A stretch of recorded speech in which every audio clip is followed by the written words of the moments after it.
जय Hind friend, India और pride में आप सभी का स्वागत है। फ्रेंड्स, यहाँ पे यूजीसी नेट पेपर हिंदी साहित्य संबंधी जो सेकंड पेपर है, जिसमें यूनिट 2 हिंदी साहित्य से संबंधित यूनिट है, उसमें देखिए आचार्य रामचंद्र शुक्ल कृत हिंदी साहित्य के इतिहास से जो भी इम्पॉर्टेंट पॉइंट्स हैं उन पे हम डिस्कस करने वाले हैं। बहुत ही इम्पॉर्टेंट ग्रंथ है उनका और काफ़ी क्वेश्चन वहीं से आते हैं।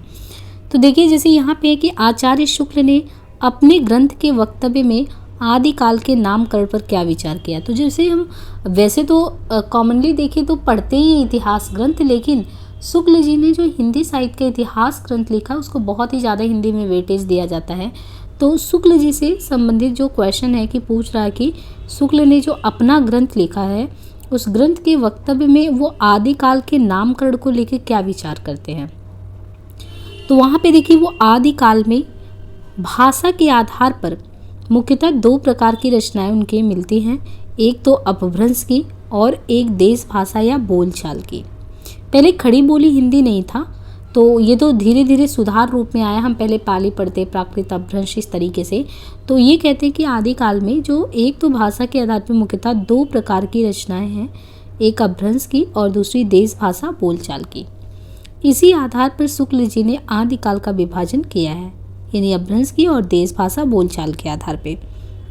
अब इसमें देखिए कि इसी आधार पर शुक्ल जी ने आदिकाल का विभाजन किया है, अपभ्रंश काव्य और देश भाषा काव्य। तो एक इन्होंने अपभ्रंश काव्य और दूसरा देश भाषा काव्य। इनके अंतर्गत केवल 12 ग्रंथों को ही साहित्यिक मानते हुए इस प्रकार क्लासिफाई किया गया है। कितने? 12 ग्रंथ। 12 ग्रंथों को ही साहित्यिक मानते हुए इस प्रकार क्लासिफाई किया गया है। जैसे अपभ्रंश काव्य, तो अपभ्रंश जो काव्य है उनमें कौन कौन सा आता है? तो ये है विजय पाल रासो, हमीर रासो, कीर्तिलता, कीर्ति पताका। तो इसमें जो अपभ्रंश काव्य है उसमें विजय पाल रासो, हमीर रासो, कीर्तिलता, कीर्ति पताका। देश भाषा में कौन कौन सा आता है? तो ये क्वेश्चन जो है रचनाओं के क्रम में पूछा जाता है कि अपभ्रंश भाषा काव्य में कौन कौन सा आता है या देश भाषा काव्य में कौन कौन सा आता है।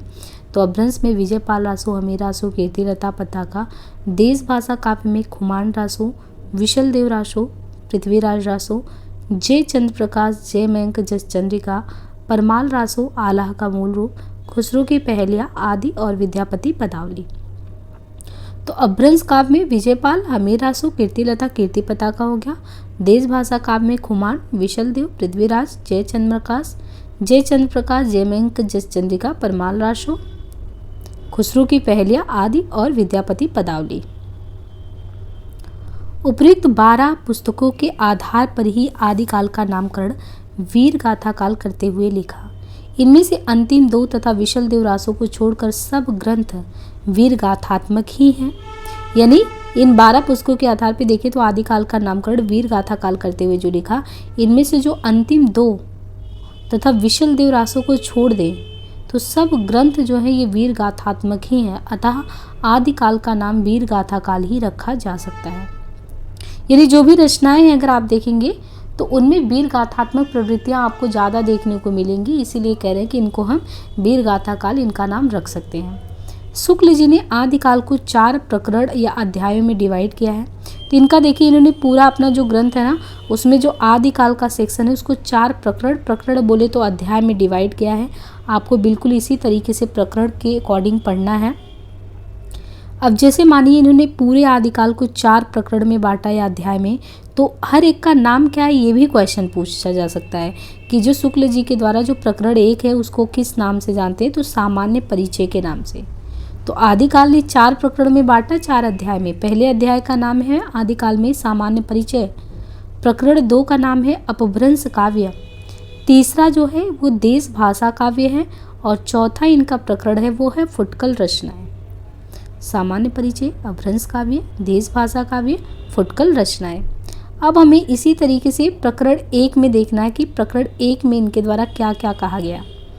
तो जो प्रकरण 1 है उसमें आदिकाल का जो आरंभ है, कैसे आदिकाल की शुरुआत हुई, क्या क्या हुआ और उसका क्या टाइम पीरियड रहा है और उसकी 2 मूल विशेषताओं का जिक्र है। यानी जब हम शुक्ल जी की हिंदी साहित्य के इतिहास के ग्रंथ को पढ़ेंगे उसमें जब आदिकाल के सेक्शन में पहला सामान्य परिचय पे जाएंगे तो आपको परिचय के नाम पे आदिकाल का जो आरंभिक स्थिति, आरंभ कैसे हुआ वो पता चलेगा, उसका समय, और उसमें 2 मूल विशेषताओं का जिक्र होगा।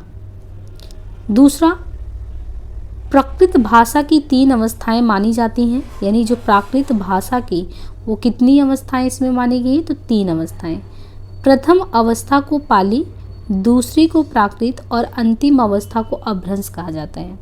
तो प्राकृत भाषा की 3 अवस्थाएं, प्रथम अवस्था को पाली, दूसरे को प्राकृत और अंतिम अवस्था को अपभ्रंश कहा जाता है। तीसरा, शुक्ल के अनुसार प्राकृत की अंतिम अपभ्रंश अवस्था से ही हिंदी साहित्य का आविर्भाव माना जा सकता है। यानी शुक्ल कहते हैं कि जो प्राकृत की अंतिम अवस्था है, प्राकृत की अंतिम अपभ्रंश अवस्था से ही हम हिंदी साहित्य का आविर्भाव मान सकते हैं। उस समय जैसे गाथा कहने से प्राकृत का बोध होता था, वैसे ही दोहा या दूहा कहने से अपभ्रंश या प्रचलित काव्य भाषा का पद्य समझा जाता था। आचार्य शुक्ल ने अपभ्रंश के लिए, यानी शुक्ल ने अपभ्रंश के लिए जो है प्रयोग किया है प्राकृताभास हिंदी। तो ये भी क्वेश्चन बन सकता है कि किसने अपभ्रंश के लिए प्राकृताभास हिंदी शब्द का प्रयोग किया है, तो शुक्ल जी ने। शुक्ल जी ने अपभ्रंश के लिए प्राकृताभास हिंदी का प्रयोग किया है। प्राकृत की अंतिम अवस्था और पुरानी हिंदी जैसे शब्दों का भी जिक्र किया है। अपभ्रंश या प्राकृताभास हिंदी के पद्यों का सबसे पुराना पता तांत्रिक और योग मार्गी बौद्ध यानी सिद्धों की सांप्रदायिक रचना के भीतर विक्रम की 7वीं शताब्दी के अंतिम चरण में लगता है। मुंज और भोज के समय संबत 1050 के लगभग तो ऐसी अपभ्रंश से पुरानी हिंदी का पूरा प्रचार शुद्ध साहित्य या काव्य रचनाओं में भी पाया जाता है। अतः हिंदी साहित्य का आदिकाल संवत 1050 से लेकर 1375 तक अर्थात महाराजा भोज के समय से लेकर हम्मीर देव के समय के कुछ पीछे तक माना जाता है। हालांकि प्रथम सिद्ध सरपा का समय राहुल सांकृत्यायन के अनुसार 769 ईस्वी स्वीकार किया जाता है, किंतु शुक्ल जी ने उनका समय 633 ईस्वी विक्रम संवत में 690 माना है। अतः इसी आधार पर उन्होंने 8वीं शताब्दी के बजाय 7वीं शताब्दी से सिद्धों की रचनाओं में अपभ्रंश के पद्यों की प्राप्ति को माना है।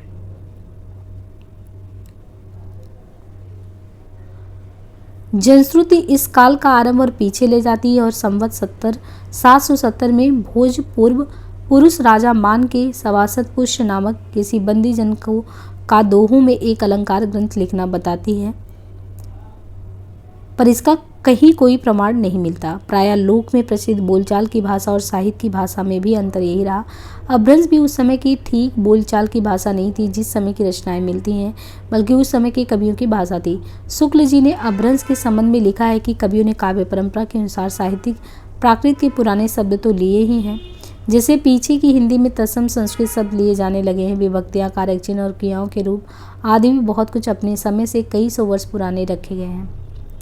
बोलचाल की भाषा घिस घिस कर बिल्कुल जिस रूप में आ गई थी, सारा वही रूप न लेकर कवि और चारण आदि भाषा का बहुत कुछ वह रूप व्यवहार में लाते थे जो उनसे 100 वर्ष पहले से कवि परंपरा रखती चली जाती हो।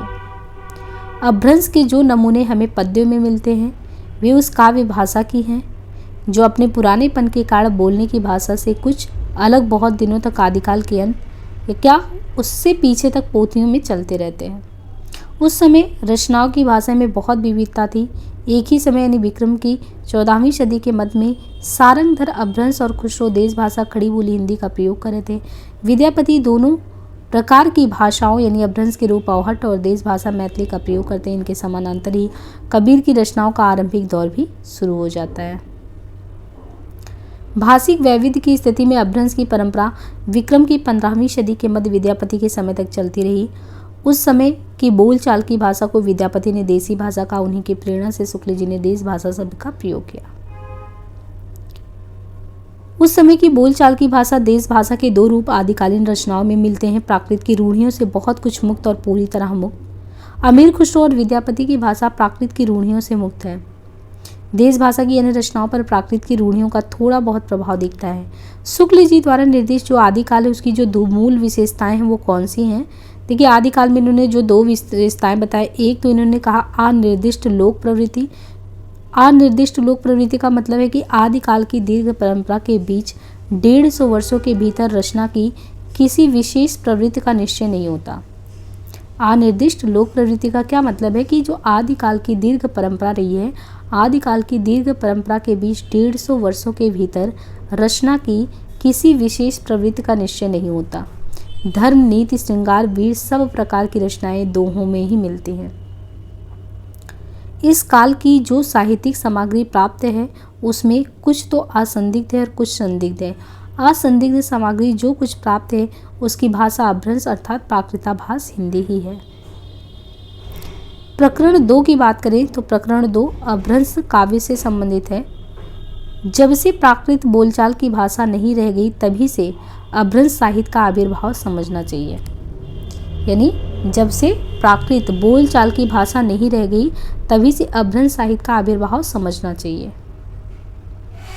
तो अपभ्रंश भाषा काव्य के बारे में ये जो अपने प्रकरण 2 में बताते हैं कि जब से प्राकृत जो है वो बोलचाल की भाषा नहीं रह गई तभी से ये मानिए कि अपभ्रंश साहित्य की जो है शुरुआत होती है। पुरानी प्रचलित काव्य भाषा अपभ्रंश में नीति, श्रृंगार, वीर आदि की कविताएं तो चली ही आती थी। जैन और बौद्ध धर्माचार्य अपने मतों की रक्षा और प्रचार के लिए भी इसमें उपदेश आदि की रचना करते थे।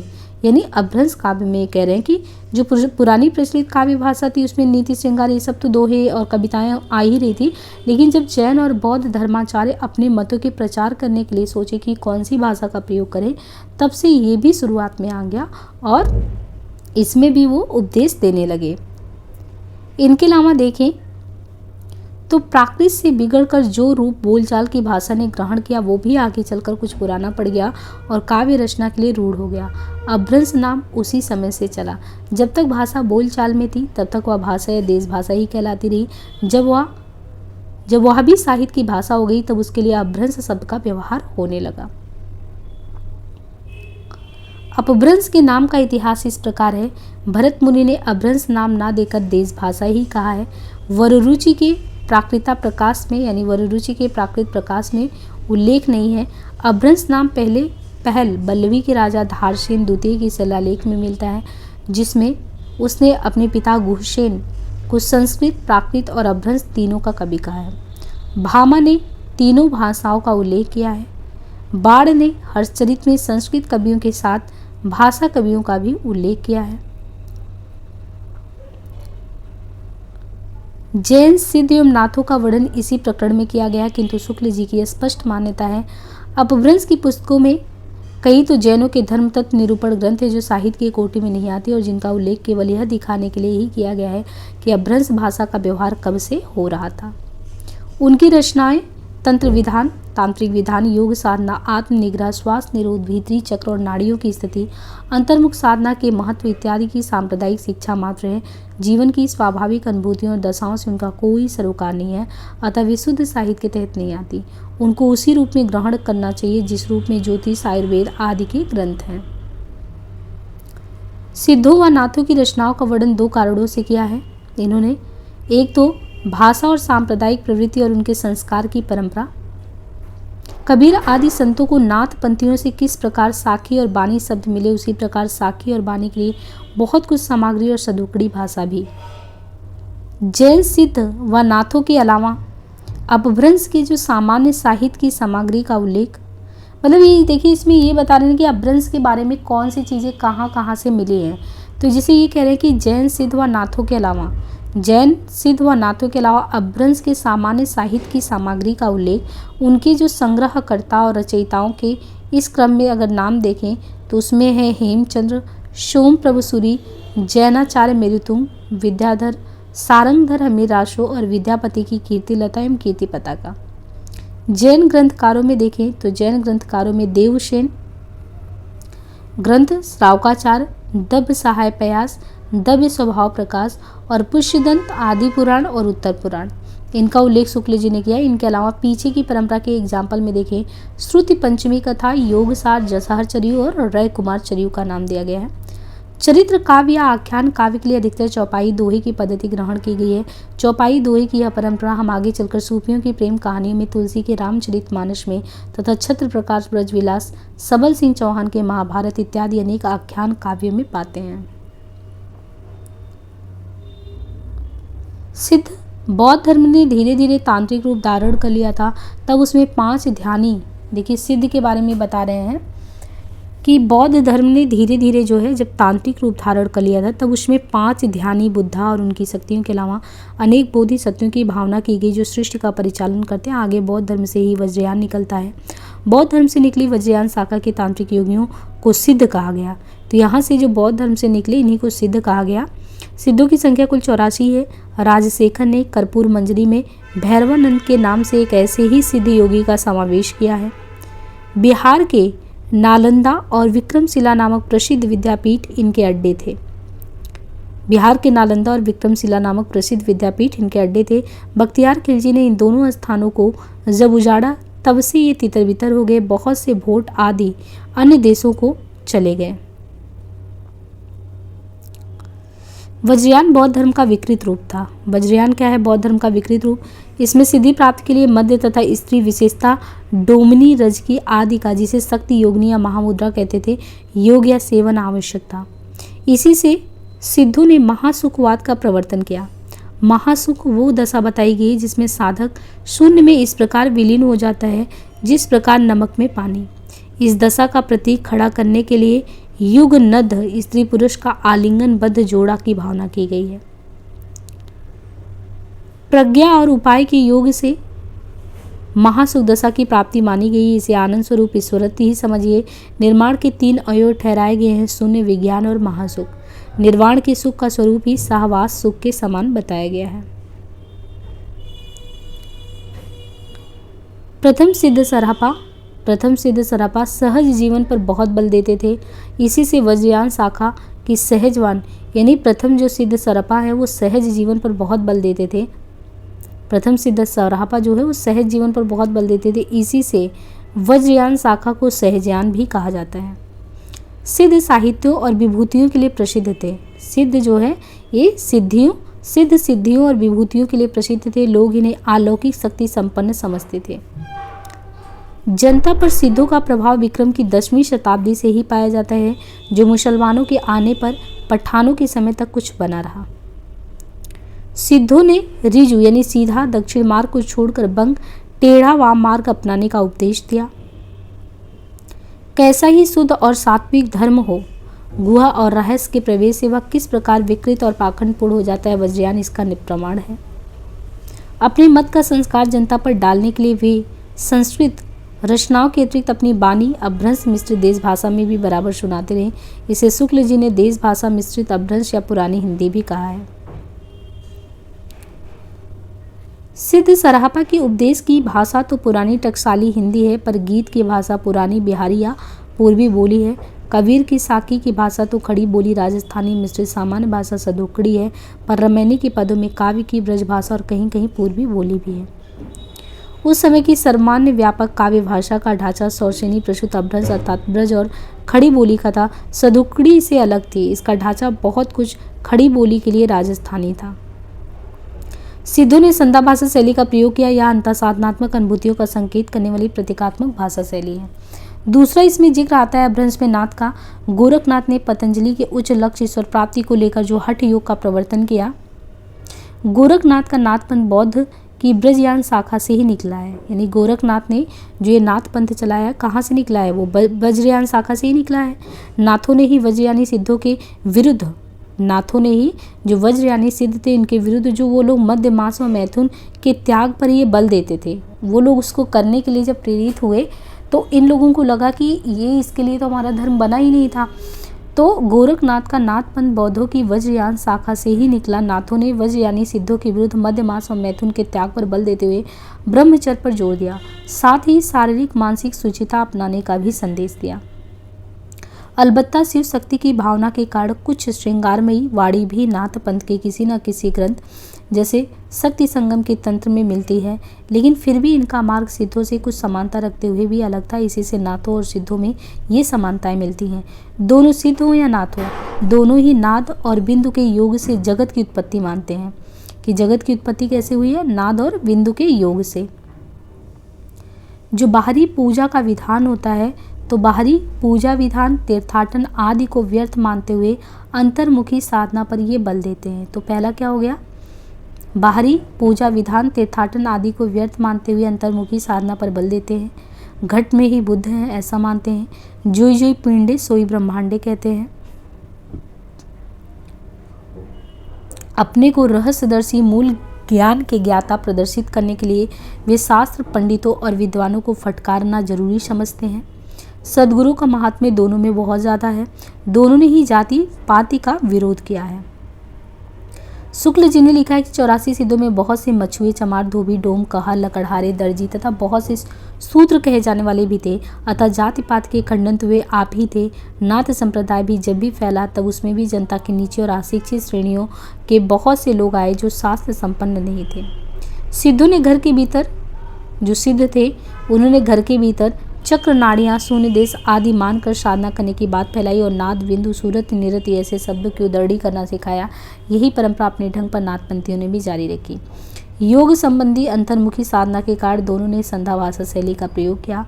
ध्यान रहे कि नाथों की भाषा सिद्धों से अलग थी, जिसका आगे वर्णन किया जाएगा। सिद्धों का प्रभाव भारत के पूर्वी भाग में था। नाथों ने देश के पश्चिमी भागों, राजपूतानों और पंजाब को अपना क्षेत्र बनाया। पंजाब में नमक के पहाड़ों के बीच बालानाथ योगी का स्थान बहुत दिनों तक प्रसिद्ध था। झांसी की पद्मावत में बालानाथ का टीला आया है। नाथों की संख्या 9 मानी जाती है। ये कान के लौ में बड़े बड़े छेद करके अस्फटी के भारी भारी कुंडल पहनते, इसे कनफटे भी कहलाते हैं।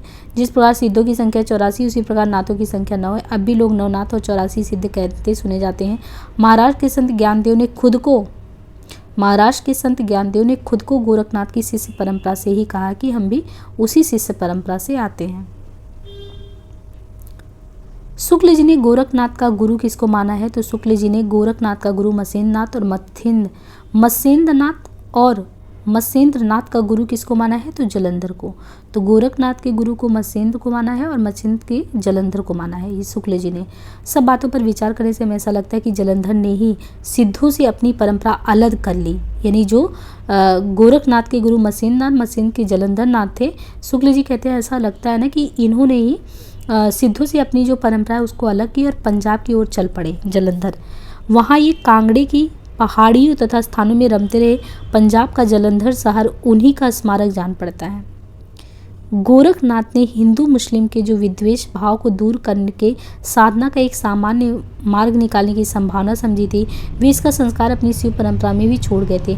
उनकी हठयोग साधना ईश्वरवाद को लेकर चली थी तथा उसमें मुस्लिम धर्म में वर्जित मूर्ति पूजा और बहुदेव उपासना की आवश्यकता नहीं थी, इसलिए मुसलमानों के लिए भी इसमें आकर्षण था।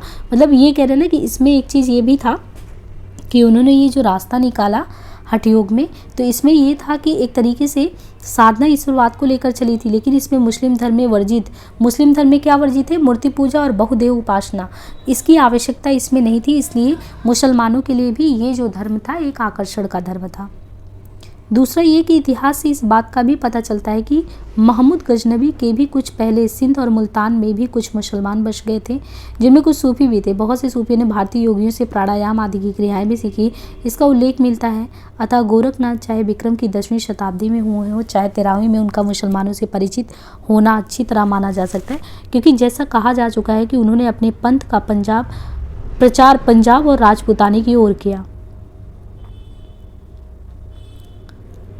पश्चिमी भाग में सक्रियता के कारण नाथों ने वही राजपूताना व पंजाब की भाषा को अपनाया। साथ ही मुस्लिमों को भी अपनी बानी सुनाने के लिए खड़ी बोली का समावेश किया, क्योंकि उनकी बोली अधिकतर दिल्ली के आसपास की थी। इस प्रकार नाथों ने परंपरा साहित्य की काव्य भाषा से अलग सदुकड़ी भाषा का प्रयोग किया। सदुकड़ी का ढांचा खड़ी बोली के लिए राजस्थानी का ही था। नाथों की देश भाषा की इन पुस्तकों में पूजा, तीर्थाटन आदि के साथ हज, नमाज आदि का भी उल्लेख मिलता है, जैसे काफिर बोध में।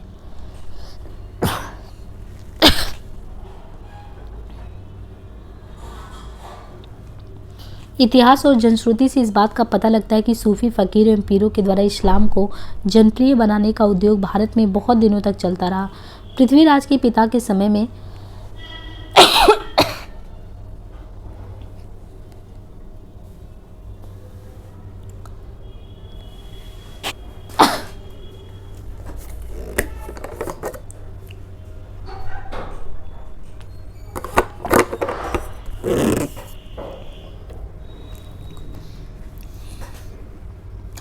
पृथ्वीराज के पिता के समय में ख्वाजा मोइनुद्दीन के अजमेर आने और अपनी सिद्धि का प्रभाव दिखाने के गीत मुसलमानों में अब तक गाए जाते हैं। चमत्कारों पर विश्वास करने वाली भोली वाली जनता के बीच अपना प्रभाव फैलाने में इन पीरों और फकीरों को सिद्धों और योगियों से मुकाबला करना पड़ा, जिनका प्रभाव पहले से जमा चला आ रहा था। और भारतीय मुसलमानों के बीच विशेषता सूफियों की परंपरा में ऐसी अनेक कहानियां चली जिनमें किसी पीर ने किसी सिद्ध या योगी को करामात में पछाड़ दिया। कई योगियों के साथ ख्वाजा मोइनुद्दीन का भी ऐसा ही करामती दंगल कहा जाता है।